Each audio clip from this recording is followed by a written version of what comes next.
The spindle that most people are familiar with from Festival today is the drop spindle. And what I've found is that with the right fiber, it's a relatively easy spindle to learn how to use and to start, but lots of folks have lots of trouble with this spindle. And I like to teach the Tibetan spindle. In my Spindles of the World class, that's the one that everybody does good with.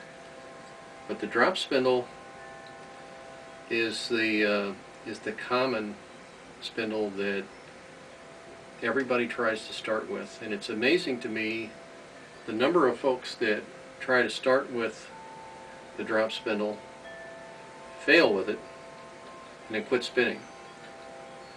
So this lesson today that I'm going to practice with is how to learn how to use the drop spindle with what I call the park and draft method.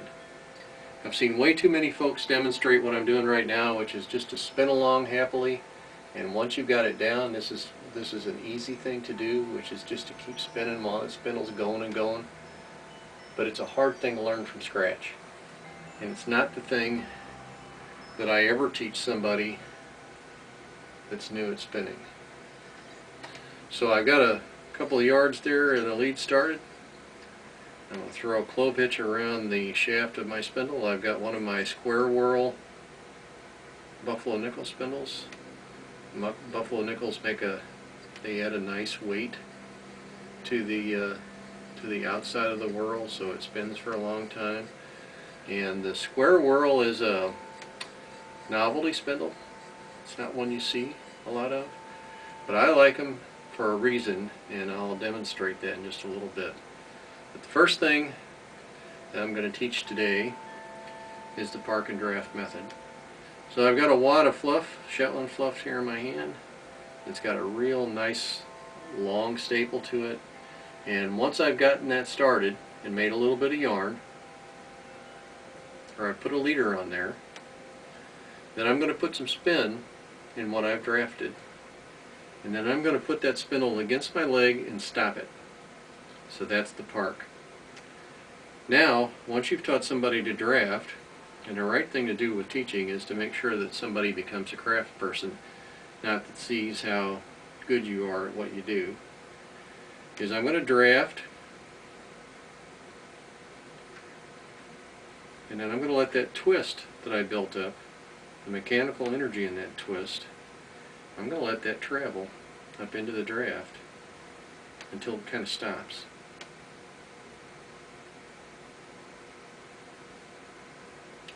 And now I can put some twist back in there again.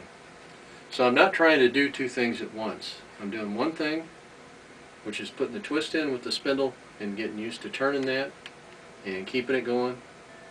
And you can build up the extra energy and over twist that fiber and then park the spindle again.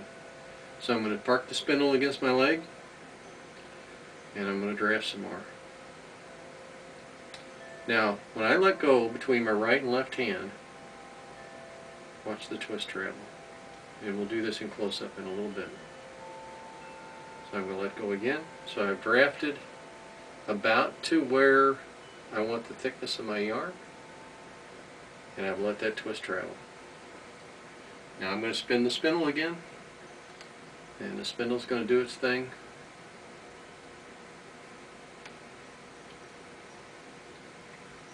And it's going to stop. And I'm going to wind on. So I'm winding the fiber onto the shaft of the drop spindle.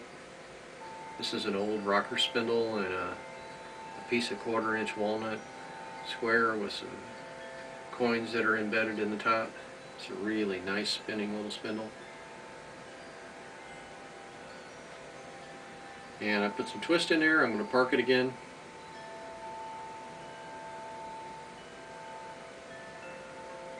And I'll let that twist travel. And you can't do quite as many times when you first start out. When it's just a couple inches long, you can only do a couple inches, and then you got to twist it again, park it,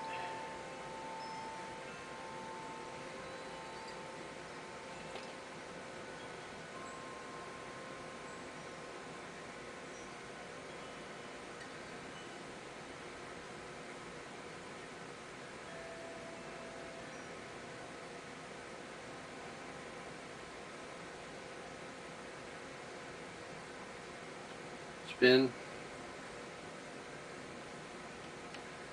and park it, and draft some more.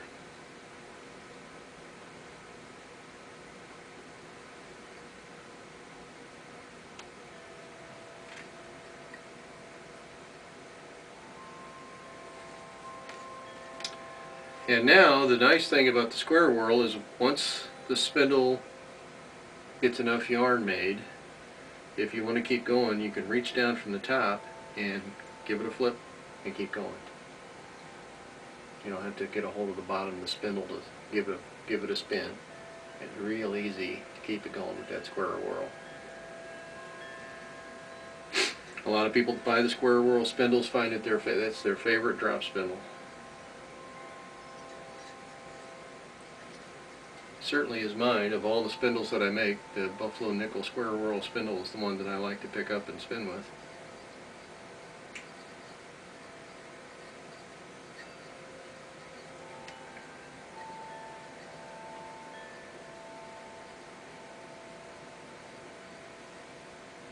So again, the park and draft method is to spin. It's clockwise from the top, and then draft, and then let go between the right and the left hand, or if you're right-handed, the opposite hands. To let go with, I'm going to let go with my right, and the twist is going to travel up to my left. I'm going to do that one more time. Twist travels again, and I'm going to put some more spin in there. Stop it, draft again, let go, and the twist travels for me. And then when the technique is combined together, it's easy then to eventually switch over to a continuous draft and continuous spin mode. But I have not found that the continuous spin and continuous draft mode is the way to teach drop spinning. The way to teach drop spinning is to do the park and draft first and get the two simple movements down separately. And then once both of those movements are down and the new spinner's got that figured out, then everybody that I've seen try this has been able to switch over to the continuous spin mode fairly easily.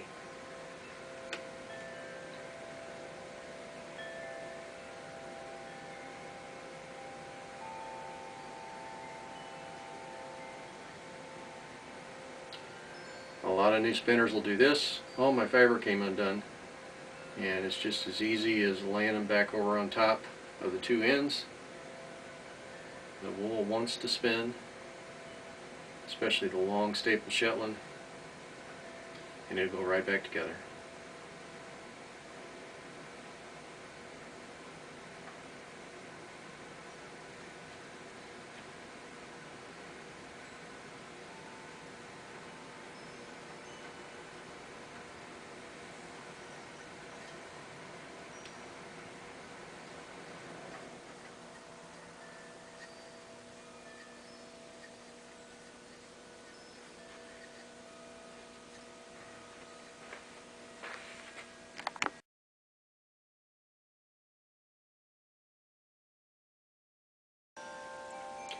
So a little bit closer in, the steps involved in the park and draft method. Once you've got your leader started and you put some extra twist in the fiber, then it's a very easy matter to park that spindle against your body, stop it, and then do your draft. And when you let go with the twist, controlling the twist is the most important element in spinning. When you let go with the twist, that twist travels from one hand to the other where you have the pinch. You can put some more twist in there. Then stop the spindle again. Trade the twist. Trade the pinch at the twist. And don't let that twist travel until you want it to. Because if you let that twist travel up into your ball of roving, you don't have roving no more. You got real thick yarn, and it will not come undone. So controlling where the twist is in the drafted fiber means letting go with my right hand, and the twist travels. I'll let it go real slow here. Twist travels up to the left, We'll put some more twist in there, give that spindle a spin, park it, and then draft again, and let the twist travel, draft again, let the twist travel, and draft again. And that's the way to learn how to use the drop spindle with the park and draft method.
Thanks for joining the Dancing Goats for another of our Craft First Principles lessons.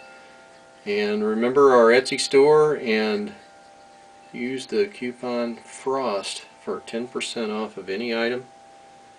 And join us again for more traditional folkways lessons.